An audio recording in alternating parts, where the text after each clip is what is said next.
Hi hello నమస్తే welcome to BVR TV official. మిత్రులారా, నేను మీ బీవీఆర్ రావుని. శ్రీకృష్ణుడిని ఎంతోమంది మహర్షులు ఆరాధించారు. ఈ విషయం మనకు తెలుసు. ఎంతోమంది మహర్షులు శ్రీకృష్ణుడు అంటే అంత భక్తిభావంతో పూజించిన మహర్షులు ఎంతోమంది ఉన్నారు. అలా ఆరాధిస్తూ ఆ స్వామి సేవలో తరించిన ఉదంతాలు కూడా మనం చూసాం. తన నామస్మరణలో, తన కీర్తనల్లో తేలియాడే మహర్షులను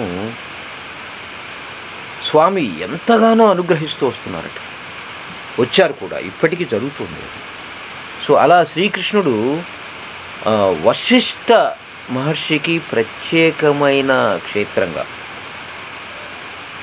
తిరుక్కణం గుడి అనేది కనిపిస్తుంది. ఇది వశిష్ఠుడికే ప్రత్యేకమైన గుడి అంట. ఈ క్షేత్రాన్ని ఏమంటారంటే కృష్ణారణ్య క్షేత్రం అని కూడా పిలుస్తారు. ఇది తమిళనాడు రాష్ట్రంలోని నాగపట్నం సమీపంలో ఈ క్షేత్రం విరాజిల్లుతోంది, వెలుగొందుతోంది. ఇప్పటికీ 108 దివ్య తిరుపతులలో ఒక్కటిగా ఈ క్షేత్రం అలరారుతోందట. 108 దివ్య తిరుపతులలో ఒకటిగా ఈ క్షేత్రం అలరారుతోందట.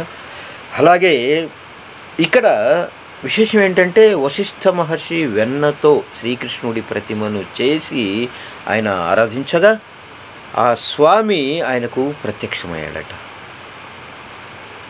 ప్రత్యక్షమై చూడండి, పరమాత్ముడు వశిష్ఠ మహర్షిని ఆలింగనం చేసుకొని తన అనుగ్రహ వర్షాన్ని కురిపించారట. ఈ క్షేత్రంలో కృష్ణారణ్య క్షేత్రం అంటారు.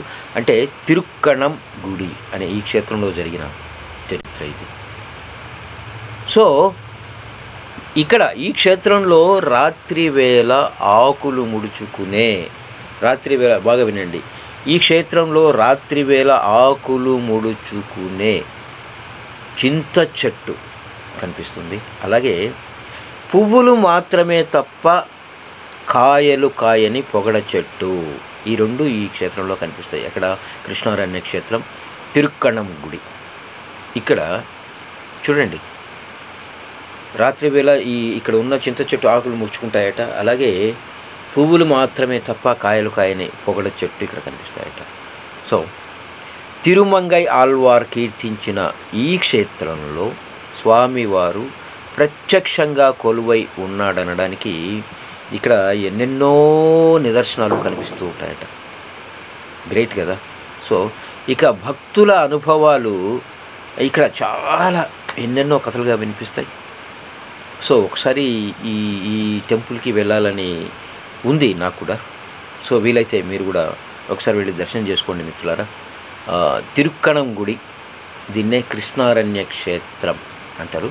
తమిళనాడు నాగపట్నం బాగా తెలిసిన ప్రదేశమే. నాగపట్నానికి సమీపంలో ఉన్న క్షేత్రం ఇది. సో వీలైతే దర్శించుకోండి. ఆ శ్రీకృష్ణ పరమాత్ముడి కృపకు పాత్రలు కావాలని కోరుకుంటున్నాను. సో మిత్రులారా, ఇది వాటి వీడియో. ఈ వీడియో మీకు నచ్చినట్లయితే లైక్ చేయండి, షేర్ చేయండి. అలాగే అమూల్యమైన మీ అభిప్రాయాన్ని కామెంట్ రూపంలో తెలియజేయండి. సో బీవీఆర్ టీవీ అఫీషియల్ అనే నా యూట్యూబ్ ఛానల్ని సబ్స్క్రైబ్ చేసి పక్కనే ఉన్న బెల్ సింబల్ నొక్కినట్లయితే మీకు ఇలాంటి వీడియోలు అందిస్తూ ఉంటాను. సో అంతవరకు సెలవు. This is BVR Rao signing off. నమస్తే.